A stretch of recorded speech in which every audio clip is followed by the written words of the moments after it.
another edition of Swishes and Bricks, and a new addition joining the squad. We've got Eric Smith and Alvin Williams this week. And fellas, I'm going to start with two potential locations for the NBA to resume, if and only when it is safe to do so, because I found both locations pretty interesting. And E, I'm going to start with you. Is it a small world after all? Can the NBA play in Disney World?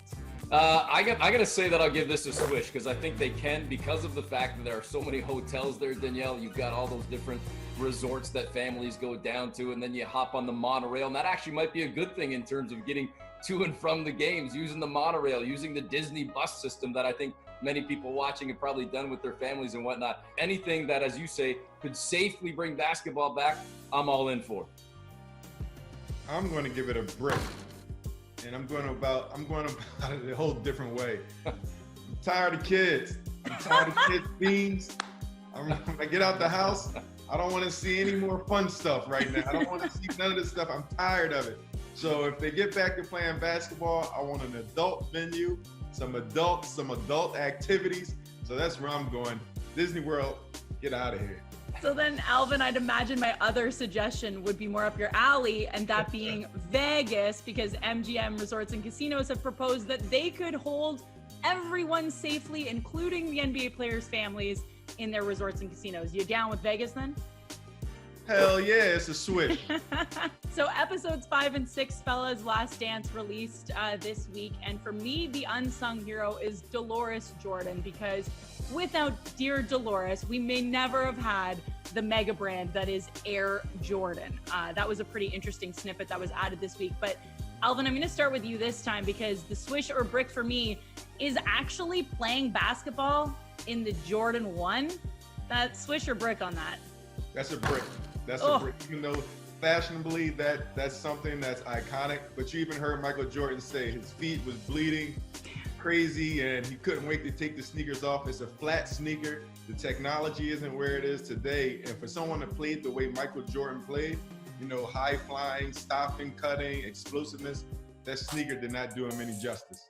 And I'm going to say I'll give it a swish for those very reasons, Al, because of the fact that he did it in that shoe. And I'll give Danielle a swish for actually having a pair and bringing props into the segment. Sure, both of you are also binging anything and everything, because you both have kids, so you might be watching weird stuff, say Netflix Absurd Planet. It's kind of like a take on Planet Earth, a little bit more edgy perhaps. And they had a reference that I had to stop and rewind. Ladies and gentlemen, the Dung Beetle. There's a story about a buggy now. They live on farms and grasslands, oh. You think it's greater than where you go. Oh, oh, oh, oh. They don't care what kind of food they eat. This one's crazier than Fred Van Vliet. That's an absolute brick, and I would hope that Fred Van Vliet thinks so as well. I mean, as much as it might be funny, it's not quite the same as getting shouted out by Drake or Jay-Z or something. You're getting shouted out on Absurd Planet and being compared, or at least used in a line with a dung beetle. Absolute brick. I mean, Al, you rapped against Kobe Bryant. You know, you coming from the streets of Philly, man. Come on, that is a brick. It has to be a brick.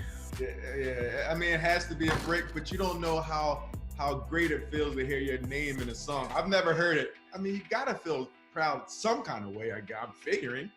Yeah, that's how I took it, Alvin. Like, at least his name got shouted. But if there's anything to look at, I researched the dung beetle. They can roll 10 times their weight. Fred's got that dad strength, so maybe it's not that bad. I'll give it a swish, because you want to just hear your name in anyway, right? Last one for you guys is Miami Heat's Meyers Leonard, who has been raising money for COVID-19 in a really cool way. He had a Twitch stream for 24 hours playing Call of Duty, had fans and others online with him, raised nearly $200,000 in the making. But in order to reach that amount, he had set all these challenges and he had to dye his hair. So ignoring the charity aspect again for this one, is it a swish or a brick? The new Miami Vice do, half pink, half blue. I'm going to give it a swish, only in a sense because I got hair envy. I only wish I could grow that full head of hair. And even though you said take the charity angle out, it's hard to ignore the fact that all the money that was raised, I tell you, I think it actually looks half decent. I wouldn't want to wear it for more than a couple of days or a week, but he's rocking it all right. So I'm going to give it a swish for Meyers Leonard.